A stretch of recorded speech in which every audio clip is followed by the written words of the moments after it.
is up, everybody? Mrs. Rupertus here, and welcome to Part 2, World War I, The Great War. What are the dates? Oh, 1914 to 1918. Are you good? I'm good, sir. What? Turn it off now. Okay. Say bye. Let's try this again. What is up, everybody? Mr. Rupertus here. Welcome to Part 2 of World War I, a.k.a. The Great War. In the first part of this, we talked about the causes leading up to World War I, some of the areas where the fighting took place. Just kind of a little quick review here if you're watching this to review for an essay or for the regions. We have two areas where this is going to be fought. We have the Western Front, and World War I is also going to be fought on the Eastern Front. The Western Front is the trench warfare. The Eastern Front is more above ground, kind of this push and pull. So the Eastern Front moves from here to here, which is a decent amount. We're talking a couple hundred miles here, while the Western Front is really just along a small area. And the Western Front's really what a lot of people talk about and refer to on the Regents and on essays, and it's kind of a little more dramatic. So you have daily life, just a couple images here, daily life in the trenches, people cleaning their clothes, a lot of lice, living underground. People are going to get trench fever. We got trench foot from getting your foot submerged in water for so long, because remember, these people are living under or in trenches, so water builds up in these areas. People are standing in water for a long time, so we have these trench foot images where people are getting gangrene and these almost like water blisters. Extremely painful. People are going to lose limbs, lose toes, also just injuries from these vast weapons, these huge new industrialized weapons of bombs and shells and shell shock, and people are going to lose parts of their face, and people, the injuries are horrific and awful. And why I'm telling you all this, I just want you to keep in mind that if you are on a side that's going to win this war, you hate your enemy. You've seen many soldiers die, and you've almost become numb to the death, but you need to hate somebody. And besides maybe hating your own government, you're also going to hate your enemy. So when this war ends, just keep in the back of your mind that there is an anger towards those people. And also, we are so nationalistic. So if you're France, for example, you hated Germany at the start, you hate Germany even more for what they've done. And then when the war is over, if you win, you want to hate Germany even more and punish them and embarrass them and make it so they can never do this ever again. So the war starts in 1914. In 1917, there's really two big changes that changed the tide of this war. And I mentioned one in the last video very briefly, but one is Russia's going to leave the war. And I want you to don't forget this, because we're going to come back to this after this World War I unit, which is Russia's going to leave the war. They are going to actually go through a revolution based on Karl Marx's communism. It's led by a group called the Bolsheviks and a man named Vladimir Lenin. And they're going to go through a revolution. When they go through this revolution in their country, they are going to exit the war. They leave the war on the side of the Allies. So up to this point, Russia had been on the side of France and Great Britain.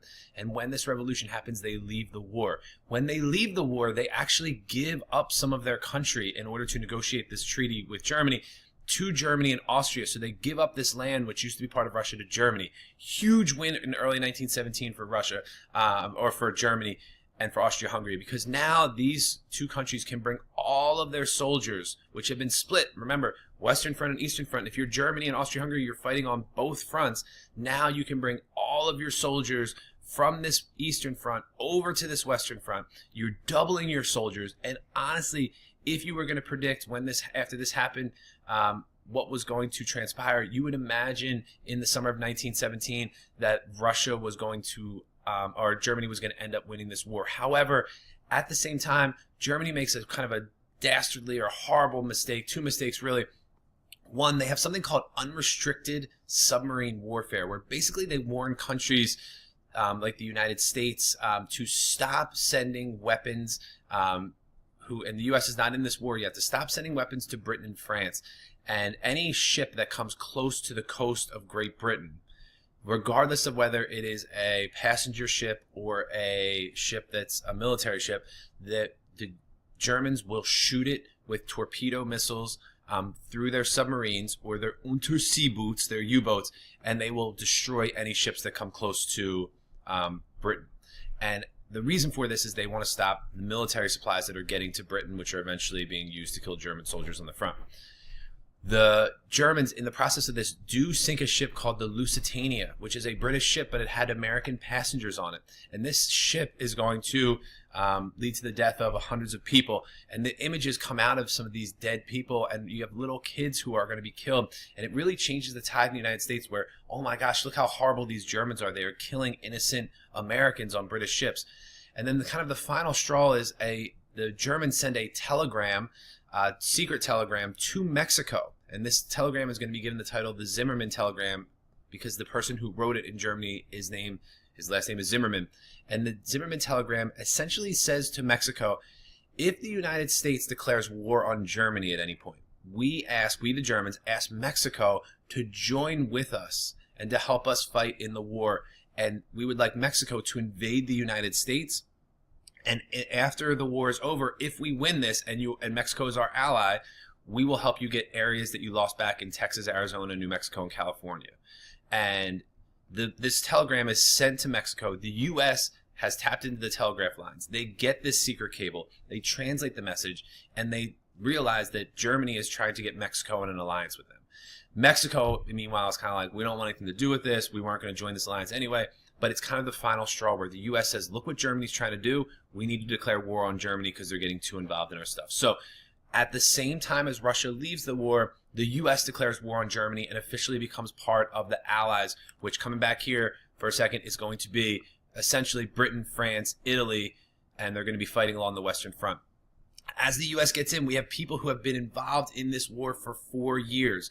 They are tired, and I like to use the example of, if you watch sports, the sixth man off the bench, or if you watch soccer, the guy who comes in at the 60th minute, who runs circles around other people, or that running back who they keep on the bench in football and they bring in fresh and is just faster than everyone else. The U.S. comes in to this war and they are excited. They can't wait to fight. And you have people who've been living like this, for the past 4 years, and here comes the U.S. and they're excited and they want to win, and they're like, let's do this, and it really is going to change the tide of the war. Before we get to the end of the war, just one quick side note, there is a genocide that happens, and if you don't know what the word genocide means, is when a government specifically kills off a certain group of people. We will come back to this genocide, but I just want to point out that a group of people called the Armenians, who live up here in the Ottoman Empire, they are Christian. They are going to be targeted by the Ottoman Turks, who are Muslim, during this war. And the population of the Armenians living in the Ottoman Empire goes from 2.1 million in 1914 to 387,000 in 1922. Some towns have a population of almost 200,000 people that goes down to 500. So we're going to see this group of people who are targeted by the Turkish government. And we're going to see the same thing happen in World War II, which most of you have talked about at some point with the Holocaust. But a genocide is when a government targets a certain group of people and tries to eliminate them. Also, this is called a world war because the colonies are fighting for their mother country. They're promised independence after this war. So we have Indian soldiers, we have Chinese soldiers, we have West African, specifically Nigerian soldiers, who are fighting for the British and promise their independence. When the war is over, they're going to say, where's our independence? With the U.S. coming into this war, Germany officially surrenders on 11/11/18. We have the winners, and by the way, this is still when we celebrate Veterans Day to this day. Britain, France, U.S., Italy, and Japan are the winners. They want more land. They want punishment for the losers. Germany, Austria-Hungary, and the Ottoman Empire are our losers. The group that is not part of this is Russia. Russia was involved in this war, but they are not part of the outcome because they are going through a revolution and they left early. These are our death totals, our wounded. Russia, almost 9 million. We have Germany and Austria-Hungary lose almost 7 million. France, about 6 million. Britain, 3 million. Italy, 2 million. 1 million for Turkey / the Ottoman Empire. And then the U.S. way down here because they got involved in the war late.